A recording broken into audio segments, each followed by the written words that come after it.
Alright guys, so I'm going to walk back to the one car I need to get something out of.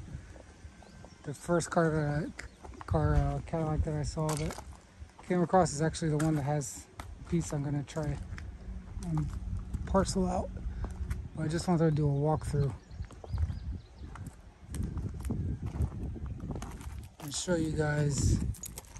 Got about 15 rows of 40s, 50s, 60s, 70s, 80s American cars. I mean, there's like, if you need a part, there's a good chance you may come across it here if you're in the tri-state area. I mean, this place is legit. I'm lucky to find one of my car, which isn't even, that rare compared to some of these in a regular junkyard, but this one had 3 of the same gen I needed. Didn't have all the parts I needed, but at least they were here to pick apart. So just wanted to walk you through. I'm still going here, not even halfway through classic cars. The one thing I will say about this yard is it's not maintained. There's weeds everywhere, especially if you get to like some of the back areas. You gotta like basically work through a bunch of tall weeds. Who knows what's in there? So I will say that's one downside to this place. They don't maintain it. It's pretty much whoever comes sits here and things grow. But you're sacrificing that for the selection. So I just passed the halfway point, but you get to come across some cars that you normally wouldn't. So I'm just giving you guys an overview of what they have here. I'm more of a Cadillac guy, but obviously they have Chrysler, Pontiac, Buick, Dodge, Ford, all the usual suspects. Lincoln, Plymouth.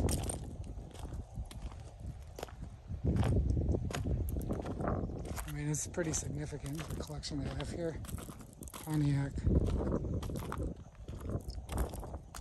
I would say the majority of the years here are anywhere the 60s, 70s. They got some 80s, not so many of the 80s muscle cars. Like 60s, 70s muscle and luxury. And then some odds and ends, 40s, 50s. But the majority I would say are still going here. Majority I would say are 60s, 70s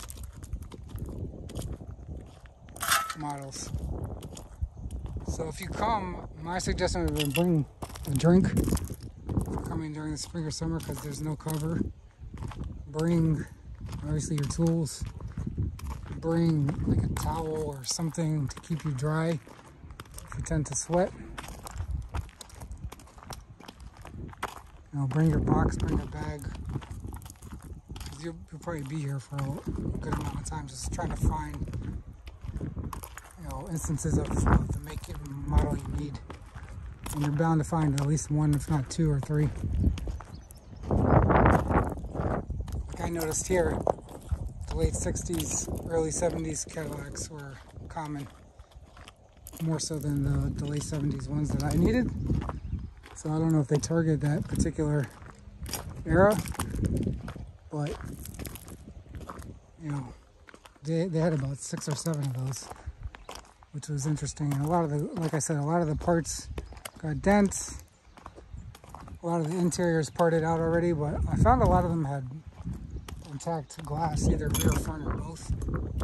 Which, if you don't want to pay a few $100 for specialty glass for someone to locate it to you, and you're willing to come out and take it out yourself, it might be here.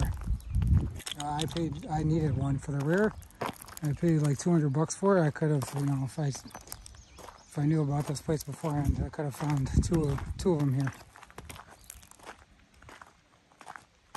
But yep, coming back on the last few rows here.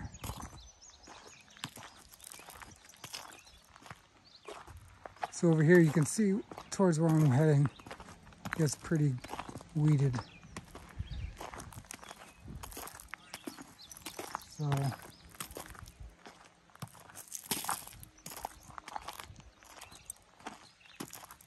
I'm heading to that blue 79 over there, back to where I first came. That's it. That's the 15 or so rows of classic cars. Probably the best place you'll find in the Northeast that I know of to find something for your car. Hope you guys enjoyed.